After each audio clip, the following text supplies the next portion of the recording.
60th episode, and I still never know how to fix it. But looks good now. We're recording. We're live. 5, 4, 3. What's going on, everybody? Welcome back to another episode of the Samboner Show. We're recording live 9/11 Monday, day after week 1 of a full slate of Sunday games. Colin Thompson is in the house. Hope everybody's having a great day. Appreciate everybody tuning in to the Samboner Show. Before we begin, though, Colin, you got to pay respect where respect is due to all the families and the people affected by 9/11, something that we will never forget for the rest of our days. Let me ask you a quick question, Colin. Where were you? Where were you, bud? I was in Cold Spring Elementary School off of Cold Spring Creamery Road in Doylestown, Pennsylvania, 2nd grade, Mrs. Krupas's class, sitting pretzel style in a circle. And she came into the room and said, guys, there was a plane crash and you all are going to get picked up by your parents and you're going home. I thought there was a plane crash at Doylestown Airport, Mick. You know, 2nd grade. I mean, as a 2nd grader, that's got to be one of the most alarming, like, I don't even messages. Yeah, like and she delivered it from what I remember really well. And she just said, yeah, there was a plane crash and everyone needs to go home. I just remember my mom would take me to the airport, Doylestown Airport, with McDonald's for breakfast, and we watched the plane take off and all. It's a fond memory as a kid, and I'm still into planes because of it. But, you know, I'm like thinking, oh, wow, a plane crashed at Doylestown Airport. That's kind of funky. And then we went home, and my dad and my uncle were like pounding Jack Daniels out of the bottle and like crying because my uncle, who flew in the Navy and just retired from the Navy as a fighter pilot, flew in Persian Gulf War, flew in the Iraqi War, like one of the first members in flying an F-18. Wow. And he flew that jet that went into the 2nd tower like every other weekend for the guy who died in that plane, for the main captain and pilot of that plane. So my uncle used to fly that plane, you know, pretty regularly. So they were smashed. You know, I'll never forget that, and very emotional, and never forget it rest of my life. And that was my memory. Now, you were a little older. Where were you, Mick? I was 21 years old, and I was at my first year at Penn State. Beaver Terrace. We lived on the 11th floor. I woke up for a 9 a.m. class. And as I was walking out, one of my roommates, shout out to Tim Leib. Tim wasn't doing so hot back then. And he just happened to still be drinking from the night before, sitting in the living room. There was probably 25, maybe 35 Natty Light cans on the coffee table. And I look at Tim, he looks at me, and he's like crying his eyes out. He said, Mickey, get over here. I said, what's wrong? I look at the TV and I look at him and I'm like, what the fuck is going on right now? And like, yeah, dressed just like that. I didn't know what to think of it though. So I was kind of like numb, and I ended up walking out. I remember leaving the building, going to class, and I got like halfway there and you could see like people running around the streets crying. And I felt like the world was coming to an end. Honestly, I quickly turned around. I went back to my apartment. And my 2 other roommates woke up, and the 4 of us just sat there, like calling our family in complete shock, man. So again, it's one of those things you never forget, and it's amazing too, Colin, because you know we were talking about this prior to the show going live here. My kids just went back to school, right? And like the 2nd or 3rd day, I'm walking home with my daughter. This was last Friday. And I'm having these conversations about what she learned at school. Like in grade school, you don't really get that much out of these kids, but as they continue to get older, they start to open up and talk about what they're learning. And she took a real deep dive into history and all about America's war. That's what they're teaching these younger kids now. It's been that long, right? 22, 23 years removed. And my 6th grader is being educated around this. So her to be able to not only get educated around this, but I can have real life conversations, you know, with respect to it. It's like, I got like the goosebumps in a way, and she wanted to know everything about it. So it was really cool just to see that the schooling system is now opening that up, right? That's in the textbook, and that's part of I know. So it's 23 years now, man. Yeah. I thought, I mean, that's astounding. I thought last night at the Giants-Cowboys game, Queen Latifah and what they did, they always hit the nail on the head with the Giants and the Jets and the way they do it with the FDNY. And it was when playing for the Giants, it was a FDNY all the time and first responders all the time. It wasn't just like a 9/11 thing, which I really respected. And everybody, mourns and pays their respects different ways. But I thought that was really those two organizations, just first class, always having FDMI, always having people out from 9/11 events at practice, reminding us to go over and thank them for their service. And so on the football, and then tonight you have two New York teams essentially playing against one another on. That's a big stage, right? It's tough, right? At the end of the day, it doesn't even become about football. It becomes about those who we lost and those experiences that everybody went through in that time. Like it's 22, 23 years ago, but it still feels like yesterday. It does for me too, even though I was so young, So without further ado, I thought it would be appropriate for us to just kind of cover that. Again, appreciate everybody tuning in to the Samboner Show. Big shout out to our local sponsors here. The original Fudge Kitchen, shipping fudge all over the country. Go online today, order your fudge, chocolate, vanilla, peanut butter. They do an unbelievable job supporting the Samboners, the Samboner Show, the Not for Long media team. Another big shout out to our good friends at the Wharf in Wildwood. Look, I know the summer's over for some of us, and we're not going to get into that, Colin, but it's still an unbelievable opportunity to get down to the Jersey Shore, post up at a place like the Wharf, throw a couple back. No better time to actually. Saturday. What's that? I think I'm going to try to go Saturday, Mick. You're going to go Saturday? There you go. Go Saturday. Get that hot honey pizza, Sambone, a couple burgers, cheesesteaks. Are you going to go by boat? Are you going to go by foot? You're going to get a little Uber action?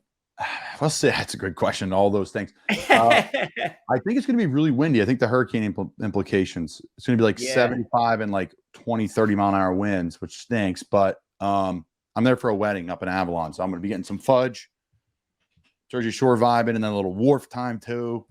Don't forget to wear your Shore Boy shirt. That's right. Look at Mick. He's a media pro. Look at this guy. Yeah. Shore Boy. These guys send us the Shore Boy stuff. Mick's talked about it on the show. But we're excited to work with them, a new kind of apparel partner of ours. And they got great stuff, man. The SBF on them is great. Shore Boy, check them out. A great little brand that's working with us at Not For Long Media. So, yeah, Mick, the Wharf, Fudge Kitchen. I'm going to wear my Shore Boy. Mine says Cape May on it. So I can't wait to rock it around town, man. Look at you. Yeah, it's good stuff, man. Definitely a good little theme. Check those guys out. I like the look. I like the theme. Definitely a cool little vibe for them. And, yeah, man, it's crazy. Like, I know we argue about this all the time. Like, what's the summer? Like, the official last day of the summer is what, like September 26th? Unfortunately, some of us just, struggle to get back down there due to youth sports and birthday parties. And now we're getting into the bat mitzvah scene. It's insane. But, man, talk about a slap in the face, though, Colin. We came home to, like, hot, humid, 150-degree weather. We got a freaking fugitive on the loose, a good 10 miles north of us. Like I freaking popped my tire over the weekend. I'm like, what is going on in this world? I can't win. I deserve to be back at the shore. I need the 85 cool breeze, the waves crashing. Come on. Man alive.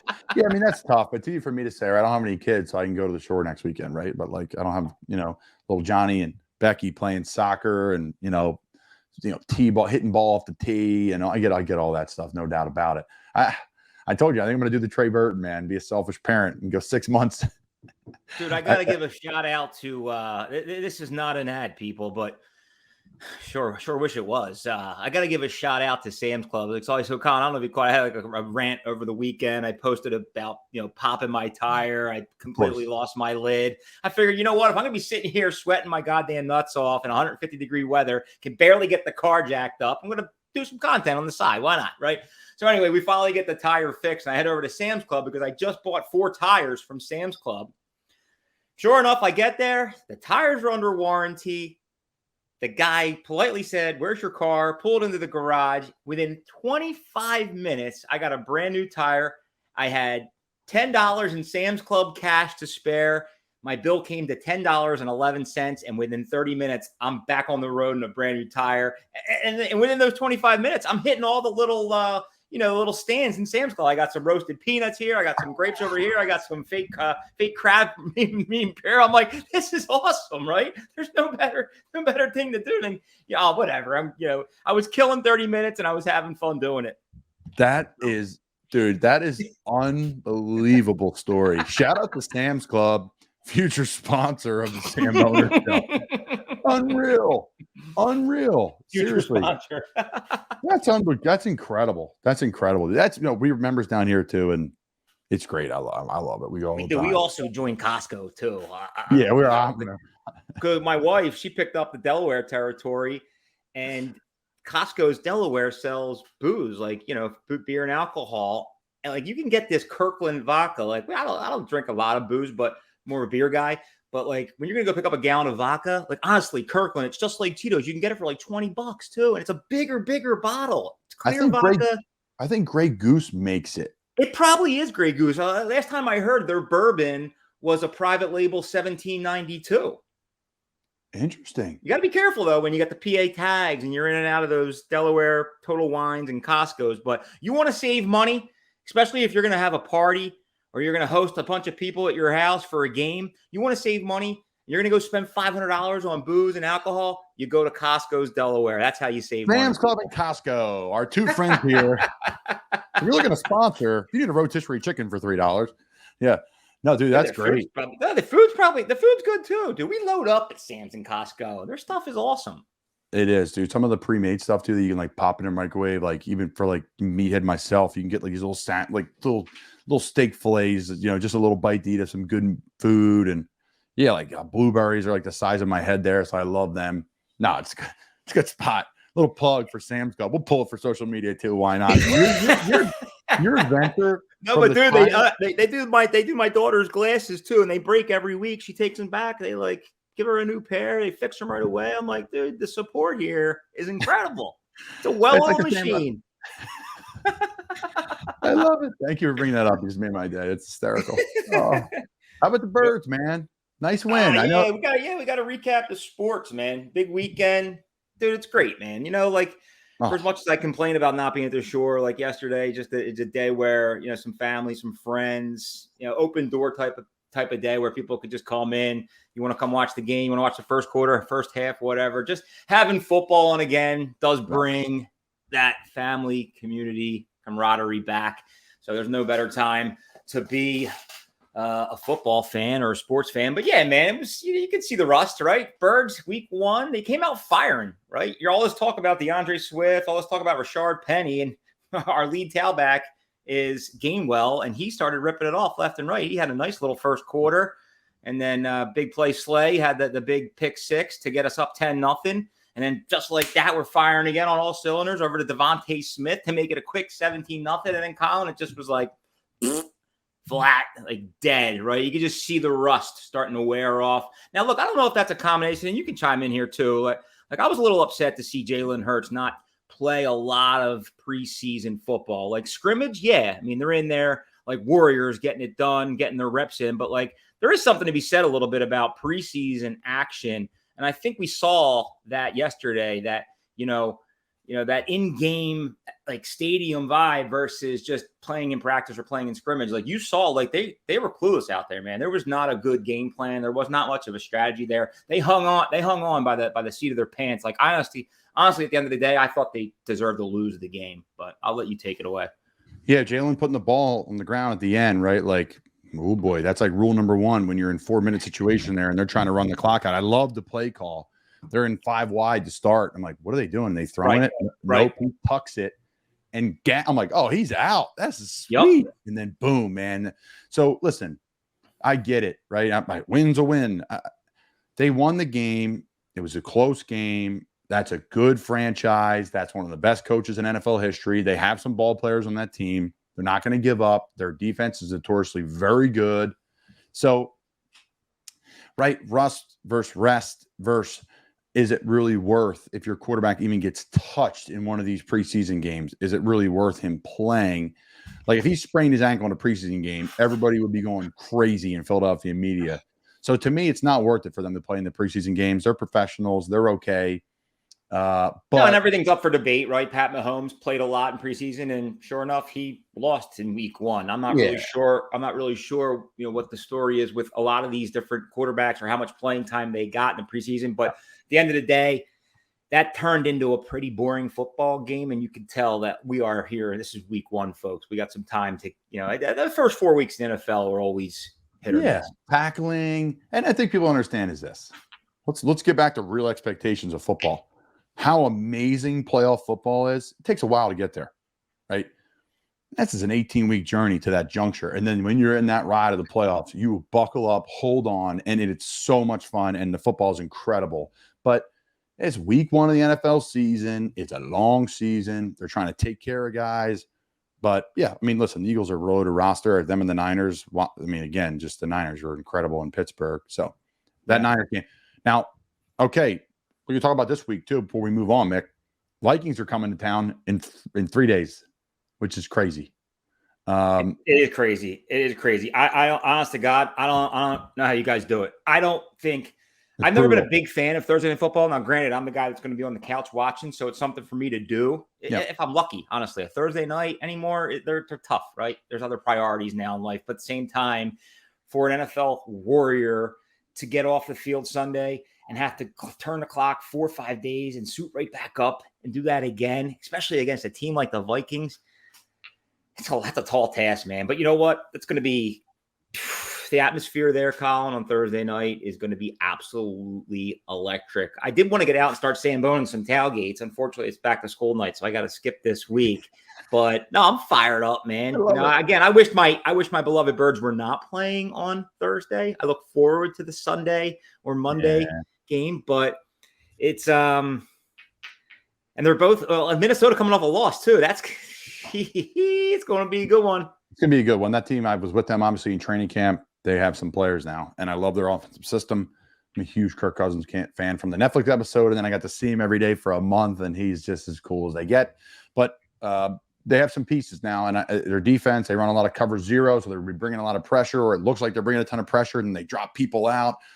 The Eagles have the guys to do it and figure it out. So that's going to be a little chess match there for those who are looking for something to watch, is how Minnesota's pressure affects the Eagles. They have the weapons on the outside. If you pressure them, the Eagles can beat you and score quickly. So who knows how it's going to go? There's a little drama between the Vikings and the Eagles too over the years, right? Started with the playoff game. Eagles beat them last year. Opening night, Eagles beat them. I think it was pretty badly too. Yeah. So, well, speaking of which, the game, and for those heading down to tailgate, I got a very big tip for you. So if you saw my last review, it is Hoagie Month, Samboners. I recently Samboned Colin, dude. Oh my God, you're gonna love this place if you ever get down there. 3rd and Catherine Street, Farina DeVita. I posted like a video of the hoagie. Then I posted my normal, just 3-minute review. Jason and these guys are absolutely crushing it. Again, 3rd and Catherine, South Philly. I got the Italian hoagie. They just put a new item on the menu, paying homage to Vince Papali. So it's like the Papali Italian of some sort. They're doing cutlets, all sorts of specialty sandwiches. Dude, it's like one of the cleanest, like, corner delis I've ever seen. Like, I walked in there. Unfortunately, I think the AC was down at the moment, so they were sweating hot. But those Italians are tough skinned, dude. They can weather anything. Just completely cool vibe, man. Like, very passionate about their food. They were putting out an unbelievable product. People were up and down the aisle, coming out the door around 12:30 when I was leaving. A couple Samboner shout outs. So if you're going down to Tailgate Thursday, try this joint out. It is the craze when it comes to hoagies, cutlets, specialty sandwich. Happy Hoagie Month. I highly recommend you get the Farina DeVita. I can't wait. I got to figure out what I'm doing this weekend. We have a wedding we got to get to Friday, so we're gonna hump it over there. But where am I going to? What's the plan for the hoagie on Saturday? What's the plan? Because down here, right in Maryland, there's Wawa. Someone just asked me that. Where's the hoagie, Jersey Shore hoagie in like Cape May or Stone Harbor? He said. And I'm like, I didn't have an answer. West Side's pretty good. Oh, that's right, West Side. Yeah. West Side's the spot. That's your cheesesteak, your hoagie spot. Like, they say like, importantly says it like, this is a game day pizza, right? This is a hockey game pizza. Like, they have a real good like game day cheesesteak. Like, is game day cheesesteak?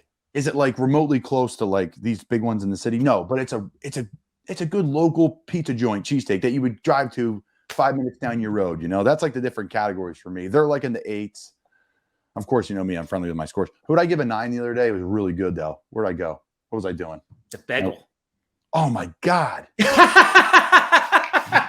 Man alive. It was good, man. I mean, like, but the thing is, so this has been the cool part. And this is a Vikings insider. Okay. Eagles Vikings. So it's relevant. the long snapper for Minnesota is a South Jersey guy, and he's all pro. I played with him in Chicago, played with him in Minnesota. Great family. I walk in the building, everyone's wearing these freaking t-shirts, DePaulo's Bagel, Ken Island, Maryland. I'm like, every player, staff member, it's a part of the team issue gear. You can wear it in practice. Like, you have to wear Nike stuff right out there. The coach and the organization said you can wear this. And they're beautiful, like, design t-shirt. And my buddy's like, Andrew, I'm like, you have a bagel shop now in Ken Island? I live 10 minutes from there. Right. He's like, I do. You got to go. I'm like, dude, I'm going to Samboner. He's like, I'm going to what? I'm like, you follow me on Instagram. You see my food reviews. He's like, yeah, Samboners. Okay. So I went over, obviously, is my latest Sambone, but it's like a Jersey, no different than a Jersey. Like, you pull over and you're going through Haddonfield and there's a bagel shop. That's what it is. Mom and dad are working. Awesome, dude. I was so fired up in there. I probably spent $60. I got food. They got the shrimp salad, the pasta salad. I got, half dozen bagels to eat the next day. I was eating bagel sandwiches for a week. Yeah. So shout out. I love your point there, though. Like, the game day, like that's a great idea. Like, I know there's some wing stops out there. Like, back in the day, and we just actually had the General Davis wings over the weekend. My dad brought them over. But like 50 wings, $65. Like, back in the day, you used to be able to get a bucket for $14.95, 50 wings. Like, where's that game day, like that Cluck You chicken or that wing stop where you can just load up on 50 wings for, I don't know, $29? Like, it's special. They're just like that's your calling, Mick. You just got to call Samboners and you're just chained, baby. Like Jersey Mike's. Imagine that. 10,000 Samboner shows across the world. Dude, I'm in, man. That would be unbelievable. But like, I take too much pride in delivering a good product. Like, I don't want to just hand somebody a shit. You got to charge $25. The price of poultry and meat is through the goddamn roof right now. Businesses don't even make money off them anymore, man. It's crazy. It's all for your pleasure. Yeah. It's like a hobby, right? In a cult and like a passion and like I'll tell you what, though, Annapolis needs a hoagie sandwich shop so bad that everyone always says to me, "You're from Philly, you got to put a cheesesteak place in here." I'm like, you never know. You never know. That's the beautiful thing about Samboning, baby. It's not for everybody. It sure as hell isn't easy, but it sure as hell is necessary. You got to get out there and Sambone, Colin, right? Like, you remember your first Sambone? Your first ever Sambone? No, I'm sure I could find it, though. Oh, man, I'll never forget mine. I went to this place, the Stockyard on Spring Garden Road, when we first started doing this back in 2019. I was wearing like a black parka of some sort. I had the button down on. I was slinging some internet circus at the time, and I got this like pork belly sandwich. And I remember posting my phone up, and I had like 3 triple chins, and I'm eating a fucking pork belly sandwich. I'm like, you're gross. Are we really going to put ourselves on camera and do this? Yes. But the more and more you Sambone, the better you started to look, honestly. Like, what was you want to take care of your body. It's like you're drinking. No, like, I hear you, because you're trying to get a little healthier. Okay. You know what? Okay, here you go. I went back and looked, because I like never posted on Instagram really before. Like, as I started the media company started to grow. I'm like, all right, I got to use my platform to grow it. And then we started Samboning. Super Bowl Sunday, we did a giveaway for another pork or leg and cheese. You're a breakfast guy. I'm an everything guy. Okay. My first Sambone was in Key West, of course. Oh, that's right. And it was Hoagie Month. It's going to be hard to say. It was Hoagie Month. Oh, yeah. And I did one. Yeah, we'll go when we get down to Key West, dude. This little White House subs place. You'll give it a good recording. The guys from Baltimore. I love it. How about that spot I sent you in Alexandria, Virginia, man? There's some cheesesteak spots popping up left and right all over the country. Cheesesteak Festival 2024, Samboners. How about that, Jeff? My first one was in Key West. My second one was in San Diego, the burrito on the beach. Right there. There's the beach, the view. True Samboner at heart. Dude, I got to get out there, though. Hoagie Month's a grind. I mean, there's nothing like a good set of hoagie tits, but at the end of the day, right, I got a Sambone. You got to get out there and you got to do what you got to do. But there's definitely some other spots down in the city that I would love to hit. Actually, Cheesesteak Month will very likely be next month, and there's like 4 or 5 real brand new spots on the market. So Cheesesteak Month's going to be live. I'm looking forward to that. Here's a question as a professional, and I would assume this. It's easier to find like a really good cheesesteak spot than a hoagie spot. Yeah, or most cheesesteak spots have a good hoagie. Okay. Right? Yeah. So it's more publicized, right? It's like great cheesesteaks. Like here, it's like, yeah, we got a hoagie too. I'm like, I love hoagies. You're the best. Best in the city, Mick. What's number one?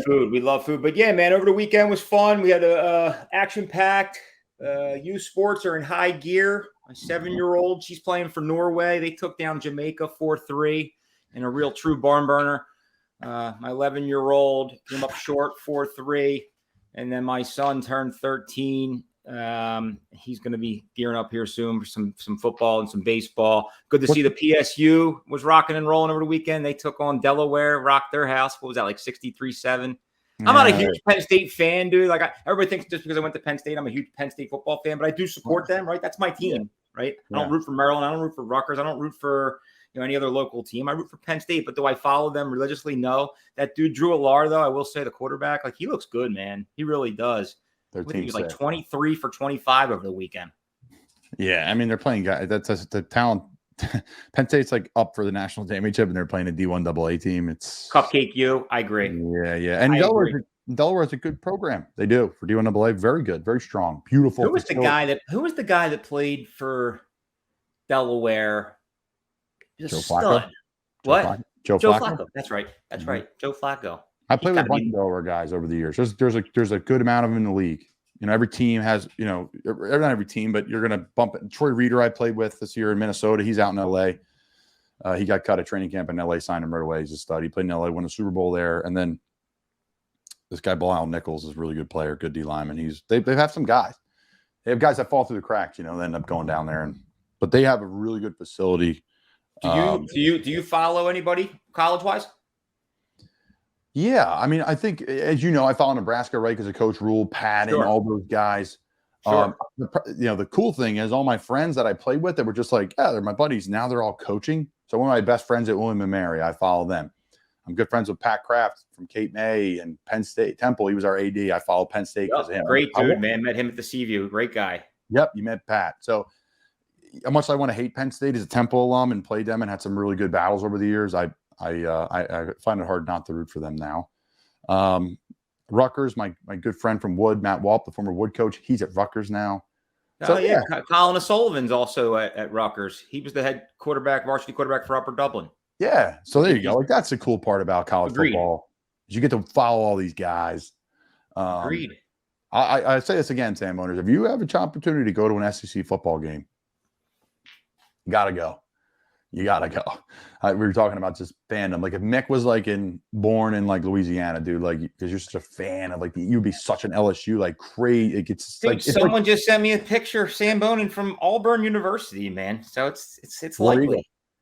Where you go? It was pizza, but you know what? I mean, the beautiful part about Samboner, Colin, just because I can't travel the country at the moment, there's people out there all over the country that can Sambone. So it is a beautiful thing. It's a beautiful thing. I got to release my Sambone from Seattle too. I did another one from the field. I didn't do it in the preseason, It wasn't my best, but there was like people behind me. It was like some dudes complaining I was putting them on YouTube. I'm like, what? Same thing, man. Farina DeVita. Jason told me to go down. There was like a little park I could post up in, and it was like people walking around, walking their dog, feeding the birds, and then here's this knucklehead with a tripod. Hey, like I can only imagine. I did influence Jim Curtin, though. Shout out Jim Curtin. He went to Farina the next day. He said, "Oh, you're a partial influence." I was going to the Beck concert, so I was in charge of picking up the hoagies. I'm sure he was one of the guys in his skyrise, like poking his head out, taking video cameras of it. Like influencers going wild. Whatever helped you sleep at night, Jim. There's nothing like it, though, man. I would love to live in South Philly and be surrounded by all these great places. I really would. I have a buddy of mine who bought an investment property down there, and he's just got like one of the bedrooms furnished. That's it. And it's like an old row home, and he loves it. It's nice and it's a great spot, but he just like whenever he's in Philly, he just crashes there. He's getting ready to rent it next year. He's like, I just love it, man. The only crappy part, I guess, like situations like not to bring down a Debbie Downer situation, but like 2020, like pandemic, like the last place you want to be is a city, unfortunately. Yeah, or even something like 9/11. Parking and all that stuff is pain. Yeah, not that we're comparing parking to those two events either, folks. I'm not. Got to be crystal clear about that here. Yeah, but no, man, all's good in the hood. We got some, like I said before, we're brewing up the fundraiser on 11/5. Yep. We got some really cool companies like Foods Galore, Sam's Italian Market came on board. They're gonna contribute, some food supplies. I'm still working with some other vendors here. More details to come on that. But appreciate everybody's support throughout the way. Samboner has been a ton of fun, and just starting to just kind of meet a lot of these new folks that want to get on board, want to support the page, want to support the show. It's just been very humbling. So with that said, man, Hoagie month in high gear. I'm completely exhausted from yesterday. And dude, I'm watching football is draining, Colin. I don't know about playing it, but watching it is draining. Playing it, it's easy. No, Mick, we got after it Saturday, big time with the Navy game. It's pretty cool, man. The freaking F-18s before the game, right at kickoff. And it's national anthem. They fly over the house. Oh, it's awesome, dude. The house shakes. All the dogs are freaking out. It's sick. It's so sick. And it was just great. You can hear everything happen at the game, and we're watching it on TV, of course, delayed. So you just go back and forth, and it's fun hanging with the neighbors and people in the yard. And then, so Sunday we were looking at our wounds a little bit. DoorDash, pretty much 3 straight meals. So we were just hanging on the couch, just chilling, man.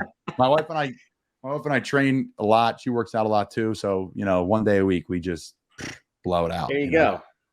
Unleash. Let it loose. Man. Just Samboners at heart. That's right, baby. Well, good stuff. We'll kick on another episode. I'm thinking I'm going to shake it up a little bit here. Mondays with Mick was fun, and we'll from time to time still fire up a couple Mondays with Mick. But I think we're going to shoot for more of a Thursday, football Friday type of action. Get all hyped for the weekend. Get us rocking and rolling. Where we're Samboner. Give the people what they want. Your juice at the end of the week. Yeah. I think early in the week too. There's a lot of content now to talk about from the weekend before. Tons. Absolutely. Before it was like you were motivating us to keep going, but now we don't need it because we got Thursday football coming. But now we need the juice for the weekend, though. We need you to take us to the next level. No, it's a beautiful time, man. It's a beautiful time. Phils are making their little run. The birds are in high gear. Football is back. School is back. Youth sports is back. Appreciate everybody tuning in, everybody. Keep on Samboning. Samboner out. Pop that Sambone, and baby, it's on. Dropping 45.